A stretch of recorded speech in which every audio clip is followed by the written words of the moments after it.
Le thème, c'est « Jésus est venu pour sauver le monde et non pour le condamner ». Alléluia, alléluia.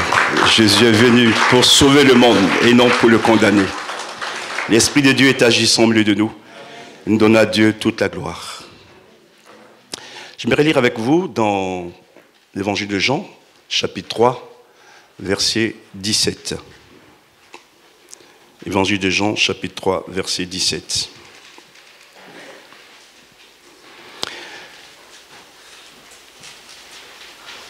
Je vous laisse trouver.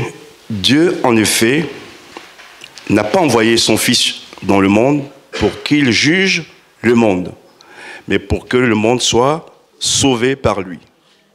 Celui qui croit en lui n'est point jugé, mais celui qui ne croit pas est déjà jugé, parce qu'il n'a pas cru au nom du Fils unique de Dieu.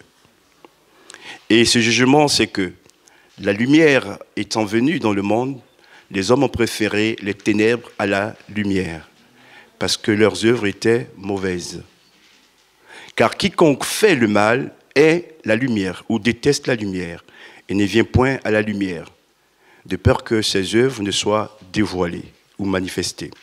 Mais celui qui agit selon la vérité vient à la lumière, afin que ses œuvres soient manifestées, parce qu'elles sont faites en Dieu. Amen. Le verset 16, je ne l'ai pas lu, j'ai fait exprès, il est très connu. Très connu. Mais les versets suivants sont moins connus. On en parle très peu.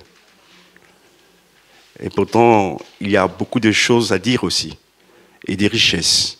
C'est vrai que Dieu a tant aimé le monde qu'il a donné son Fils unique, avec quiconque croit en lui ne périsse point, mais qu'il ait la vie éternelle. Mais la suite aussi vaut la peine d'être lue. Dieu n'a pas envoyé son Fils dans le monde pour juger le monde, mais pour sauver le monde. Premier point, la part de Dieu.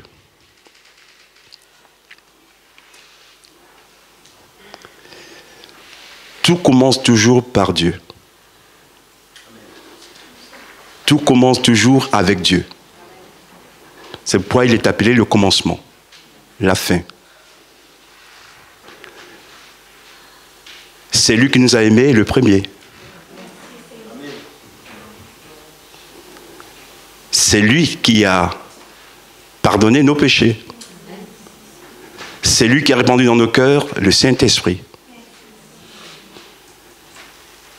C'est lui qui a éclairé nos ténèbres par sa lumière. La part de Dieu,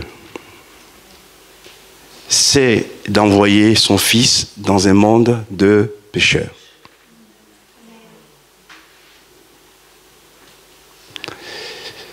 Ça nous guérit de l'orgueil.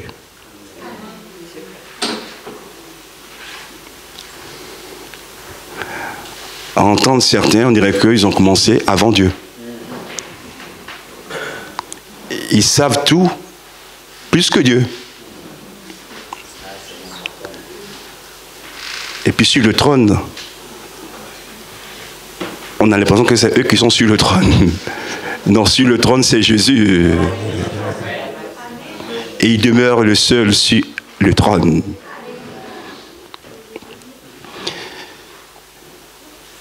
Je remercie le Seigneur d'avoir pris l'initiative de nous envoyer son Fils unique. Lisez bien le texte. Ce n'est pas son Fils, point, mais son Fils unique.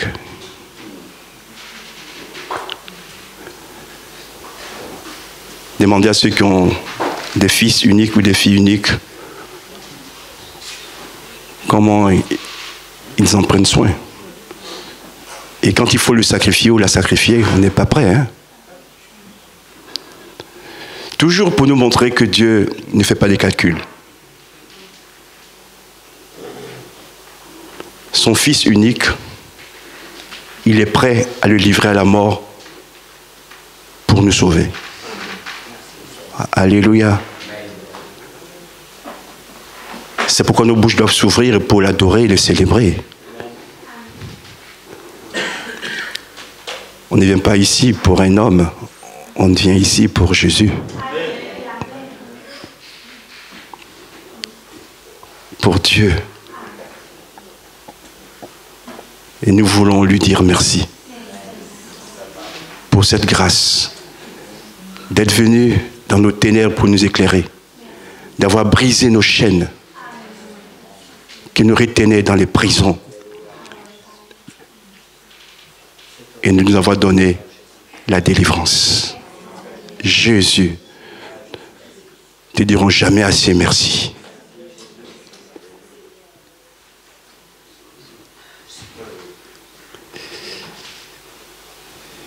Dans ce monde, il y a des grands. Dans ce monde, il y a de grands lieux. Et j'étais, il y a quelques jours en arrière, j'étais à Paris, au Palais Bourbon, dans l'hémicycle des parlementaires, où se prennent toutes les décisions concernant la France et l'international. Extraordinaire, magnifique. Et j'ai appris une chose. Marianne. Vous savez d'où ça vient? L'agent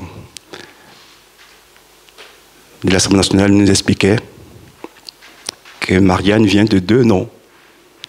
Marie, un nom qui est très connu en France, populaire. Et puis Anne. Mais Marie, c'est un nom biblique. Marie, c'est la mère de Jésus. Anne, la mère de Samuel. Donc, au départ, ils ont pris deux noms de la Bible pour en faire un seul nom. Mais malheureusement, qu'est-ce qu'ils ont fait? Ils ont évacué Dieu. Marianne est devenue la déesse. Mais on n'est pas là pour les juger ni les condamner. Nous prions pour tous ces parlementaires, que Dieu éclaire leur cœur et qu'eux aussi soient sauvés. Au commencement de tout, Dieu d'abord. Et ce qu'il a commencé, il achèvera toujours. Merci mon Dieu. Tu n'as pas envoyé ton Fils pour juger le monde, mais pour le sauver. Ici, le mot juger signifie condamner. Dans le grec, le mot a deux sens, mais aussi en français. Juger signifie condamner, mais juger signifie examiner aussi. Mais ici, c'est dans le sens de condamner. Si Dieu n'a pas voulu condamner le monde, qui es-tu pour condamner les autres?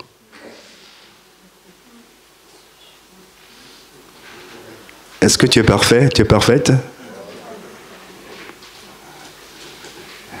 Dieu, lui, il est parfait. Et s'il nous condamne, il a totalement raison.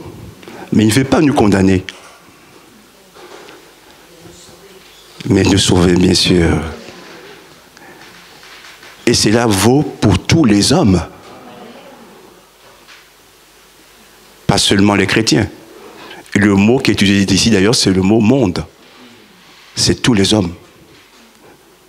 Dieu veut sauver tous les hommes. Comme il a sauvé le brigand à la croix, qui s'est repenti. Donc ne dis pas en ton cœur, telle personne est tellement dans le péché qu'il n'y a plus de solution pour lui. Pour elle, pardon. Jésus peut encore agir. Jésus fait encore des miracles. Il transforme le mal en bien. Il ouvre les yeux de l'aveugle. Les sourds entendent. Et les boiteux marchent dans le nom de Jésus. Merci Seigneur pour ta grâce. Donc ne tombez plus sur le coup de jugement des autres. Dieu ne vous juge pas, ne vous condamne pas. Dieu veut vous sauver. Dieu veut nous sauver. Deuxième point du message, et verset suivant, le 18.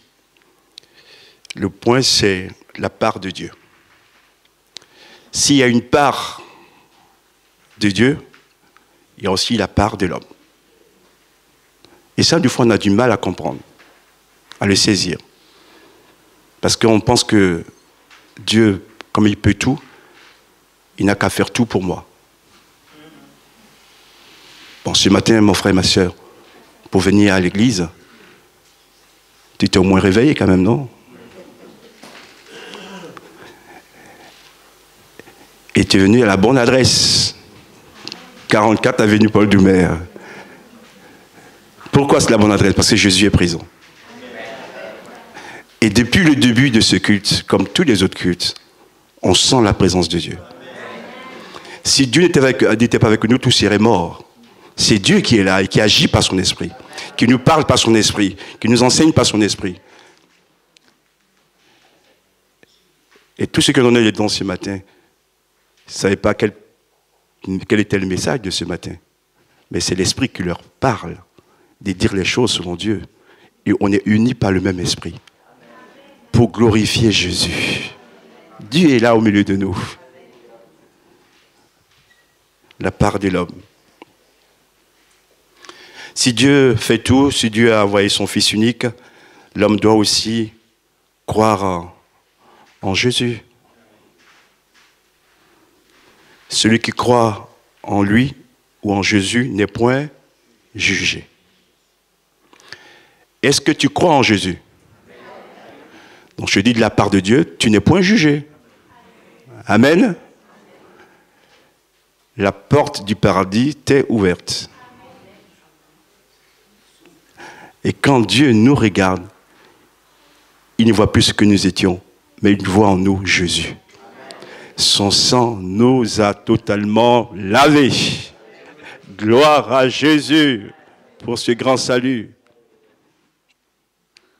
Même quand il fait très chaud et que je pense que Dieu m'a sauvé, que mon nom est inscrit dans le livre de vie, quel bonheur pour sa grâce et sa bonté dans nos vies.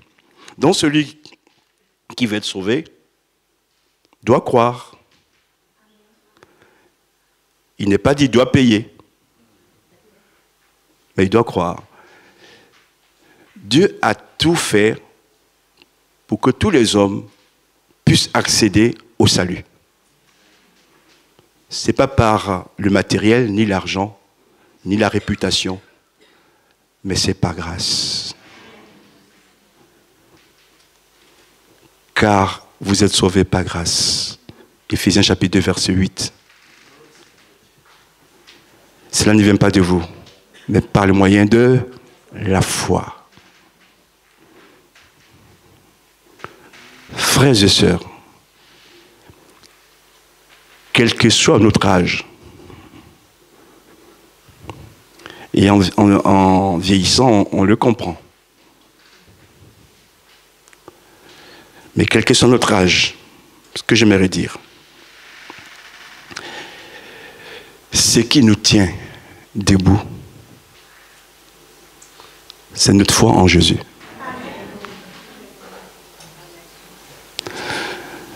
Jusqu'à la fin des jours, si notre foi est toujours fondée sur Jésus, nous avancerons toujours. Il nous gardera. Il pourvoira à nos besoins. Il nous donnera la santé, la paix également. Et sa grâce coulera toujours dans nos vies. Alors j'aimerais te poser cette question ce matin de la part de Dieu. Quel est l'état de santé de ta foi? Ce n'est pas la foi de la voisine hein, ou du voisin. Les pasteurs posent la question à toi, tu vois, c'est pas moi. Mais à tous et à moi aussi. Seigneur, pardonne-moi cette explication, mais c'est ce qui me vient à l'esprit pendant que je vous parle. La foi, c'est le carburant. Amen. C'est le carburant. Et quand on a la foi, on a toujours du carburant pour avancer. Qu'est-ce qu'une belle voiture s'il n'y a pas de carburant? C'est exposé à la vue, ça plaît, mais il n'y a rien du tout. Et je vais vous dire ceci, de la part du Seigneur.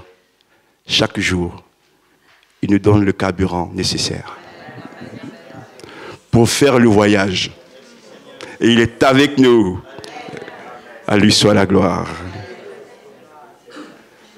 Alors si ce matin tu n'as pas encore fait ta part, mon ami, je t'invite à mettre ta foi pleinement en Jésus-Christ, qui peut te sauver, changer ta vie et t'aider à avancer.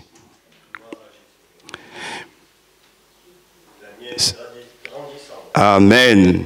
Dieu soit béni. Dieu vous bénisse, frère. Ce que j'aime dans la parole de Dieu, cette manière que l'Esprit a de nous bousculer.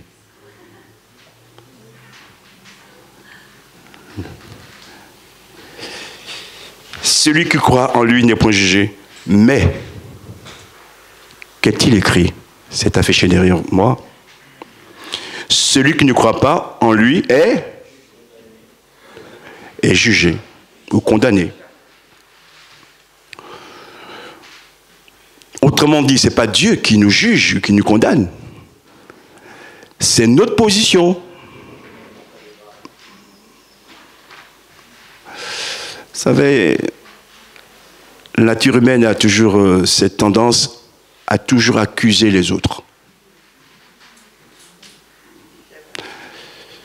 Je ne suis jamais responsable de mes actes.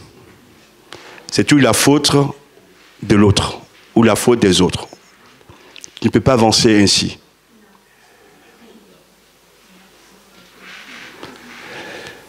Dieu n'envoie personne en enfer. Mais c'est notre position qui va nous placer dans un camp ou dans un autre.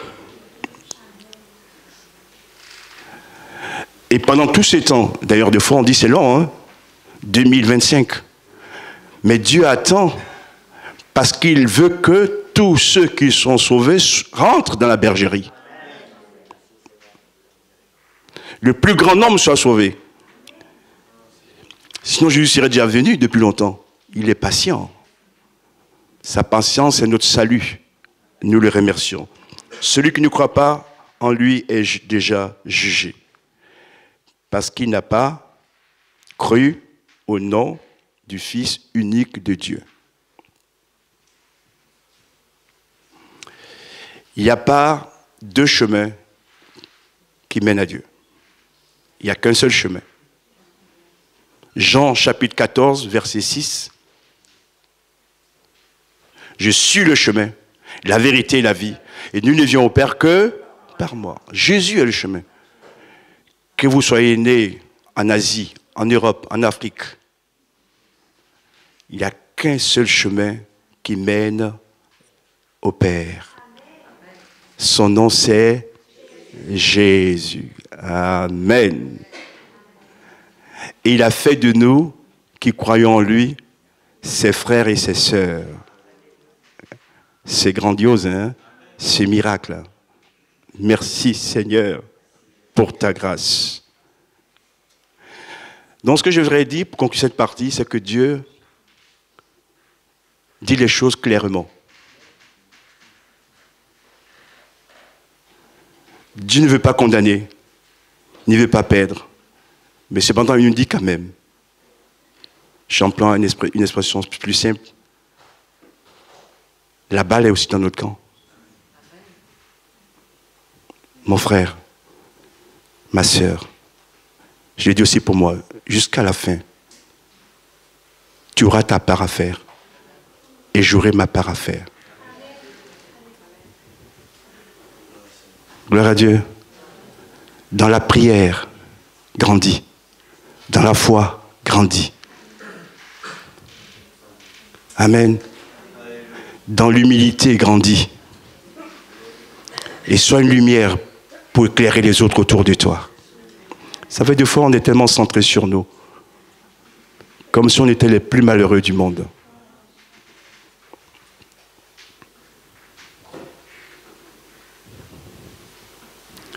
Aïe, aïe, aïe. On est habitué à un certain confort. Et on ne sait même plus dire merci à Dieu. Comme si c'était un dû. Je vous dis ce matin, frères et sœurs, Dieu ne nous doit rien. Tout ce qu'il fait, c'est par amour pour nous. Donc râlons de moins en moins et bénissons-le de plus en plus.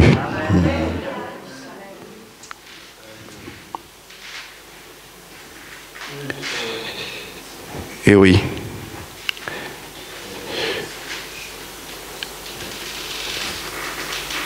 Notre frère qui a présidé la prière nous a dit que notre fille Johanna est malade.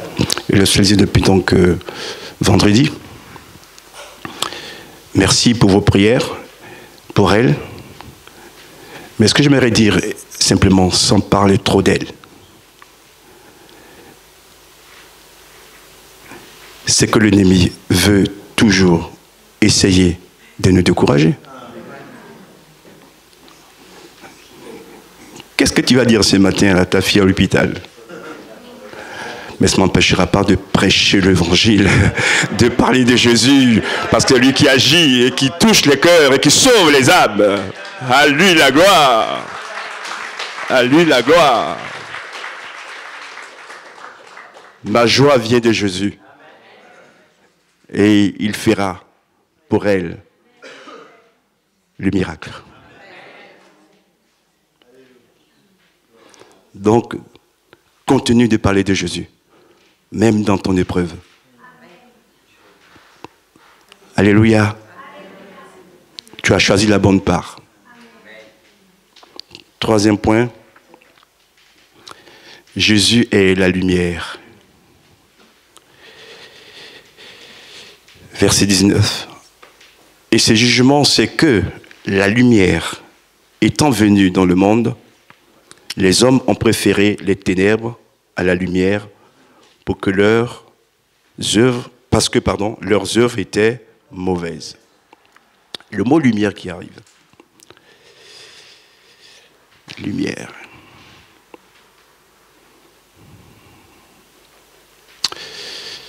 Je ne parle pas de cette lumière que nous donnent les astres, mais je parle de la lumière primordiale.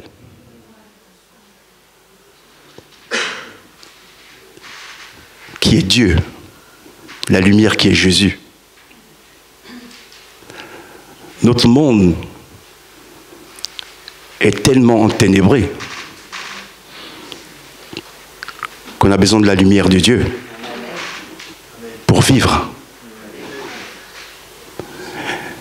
Et Jésus dit, je suis la lumière du monde. Aussi pour t'encourager, mon frère, ma soeur, cher ami, ce matin, cette lumière éclaire toutes les ténèbres. Cette lumière chasse le mal. Cette lumière réchauffe nos cœurs. Cette lumière nous redonne du courage.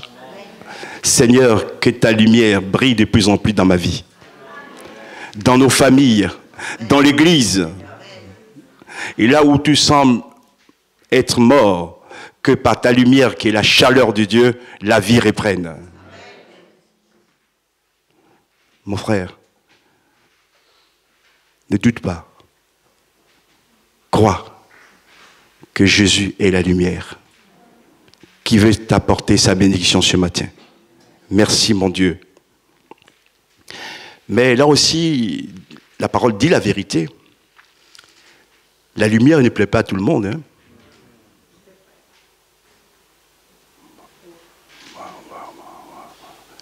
Eh oui. Donc parfois vous prenez des coups. Soyez rassurés. Vous êtes dans le vrai. La lumière dévoile. Et ça ne plaît pas toujours.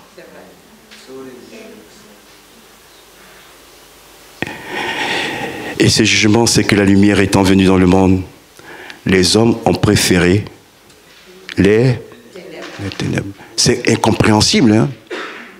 Mais c'est la réalité. On a vécu le Covid, ça a été difficile. Tout était à l'arrêt.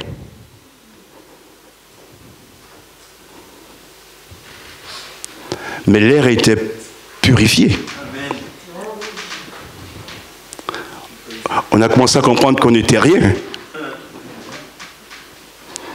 Et la mort frappait de partout. Dieu nous a fait grâce d'être encore en vie. Mais quand nous sommes sortis du Covid, les bonnes résolutions qu'on avait prises ont envolé. L'homme redevient encore le maître du monde, qui décide. On a tout oublié alors qu'on aurait pu disparaître en un clin d'œil. Mon frère, ma sœur, si tu aimes la lumière, tu as choisi le bon camp. La lumière fait peur au diable. La lumière fait peur aux démons. La lumière fait peur aux astrologues, aux magiciens. Parce que c'est la lumière de Dieu qui nous garde. Une fois, quelqu'un m'a dit ceci, c'est arrivé aussi à d'autres, hein, c'est pas que moi. Pasteur, pendant que vous parlez, autour de vous, il y avait une lumière. Mais c'est Dieu qui nous accorde sa grâce et sa lumière. Est-ce que vous savez que chaque jour, la lumière de Dieu vous accompagne? Et la lumière de Dieu fait le filtre. Quand c'est mauvais, la lumière de Dieu l'arrête. Quand c'est bon, ça passe. Alléluia. Seigneur, merci pour ta lumière. Merci pour ta grâce et pour ta bonté dans nos vies. Les œuvres mauvaises, il faut les abandonner.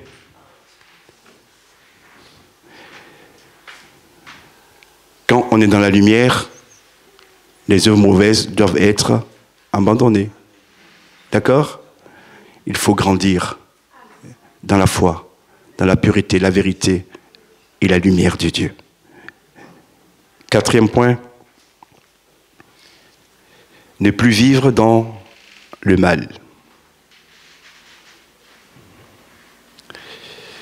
Autrefois, on était dans les ténèbres, on n'avait pas la force de résister au péché, aux tentations.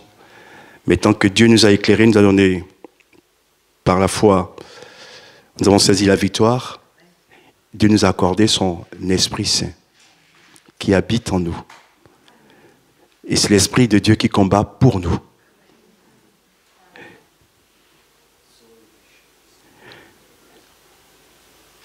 On ne doit plus vivre dans le mal. Je vais l'expliquer plus clairement. Ça ne veut pas dire que le chrétien devient du jour au lendemain parfait. Il est toujours pécheur. Par contre, il ne fait pas du péché une pratique. Quand il a fauté et que l'Esprit lui parle, il doit le reconnaître, demander pardon et changer de vie.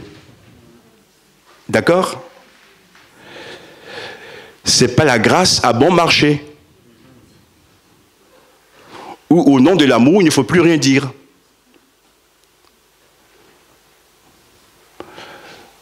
Mais au nom de l'amour,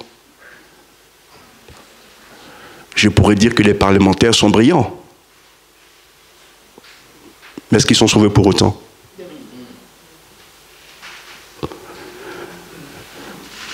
Quel que soit leur rang, leur titre, leur argent, pour être sauvé, il faut d'abord se repentir. Donc ceux qui disent que nous irons tous au ciel, on ne lit pas la même Bible. Hein. Notre sœur me le dit, me chuchote, ils ont tout faux.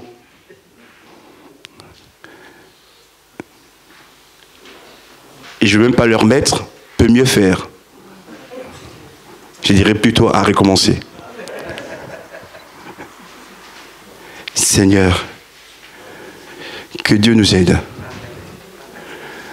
à marcher dans le bien, à nous faire du bien, à nous aimer les uns les autres, à quitter le mal pour vivre dans la lumière et la vérité. Car quiconque ou toute personne qui fait le mal est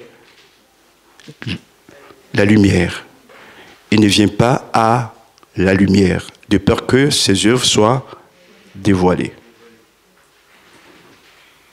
Et enfin, je termine, cinquième point, le verset 21. Mais celui qui agit selon la vérité vient à la lumière afin que ses œuvres soient manifestées, parce qu'elles sont faites en Dieu. Vivre dans la vérité. Si on quitte le mal, c'est pour vivre dans la vérité. Si vous vous dépouillez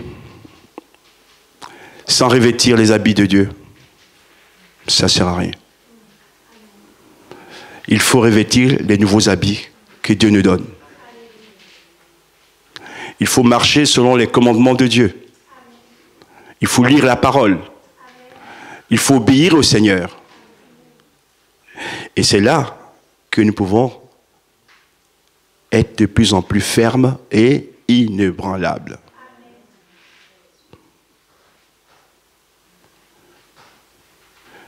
Je ne connais aucune personne vivant dans la vérité, pour la vérité à Jésus,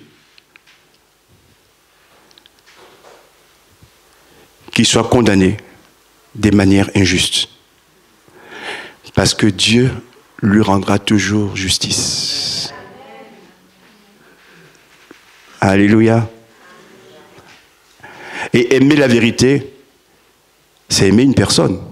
C'est aimer Jésus. Celui qui agit selon la vérité, donc, vient à la lumière. Aimons la lumière. Aimons la présence de Dieu. Et les œuvres sont manifestées. Ça veut dire quoi? Qu'on peut tromper les hommes, on ne pourra jamais tromper Dieu. Dieu voit les œuvres. Il connaît les œuvres qui sont faites. Et c'est lui qui les apprécie ou les apprécie pas. Gloire à Dieu. Mais si vous êtes dans la vérité, vous pratiquerez des œuvres qui plaisent à Dieu. Conclusion. C'est un verset qu'il faut souligner en rouge. Romains chapitre 8, verset 1er. Romains chapitre 8, verset 1er. Il n'y a donc maintenant aucune condamnation pour ceux qui sont en Jésus-Christ. Amen. Qui accusera les élus? Personne. Christ est mort. Bien plus, il est ressuscité. Il est notre avocat. Il est assis à la droite du Père et il intercède pour nous. Que Dieu soit béni. Voici les quelques paroles que Dieu a mises dans mon cœur ce matin pour l'Église. Que son nom soit loué à jamais. À Jésus soit la gloire. Amen. Merci pour ta parole. Merci de nous aimer, de nous apprendre également à marcher dans tes voies et de ne plus nous condamner, mais de vivre dans la liberté. Seigneur, merci pour ta grâce. Nous ne sommes plus sous la condamnation ni le jugement. Nous sommes délivrés, libérés par Jésus. Ce matin, je donne gloire à ton nom. Renouvelle nos forces dans la marche. Aide-nous à te suivre toujours jusqu'au bout. Parce que tu es le Dieu fidèle qui prend soin de tes enfants. Que ton nom soit loué à jamais. Amen.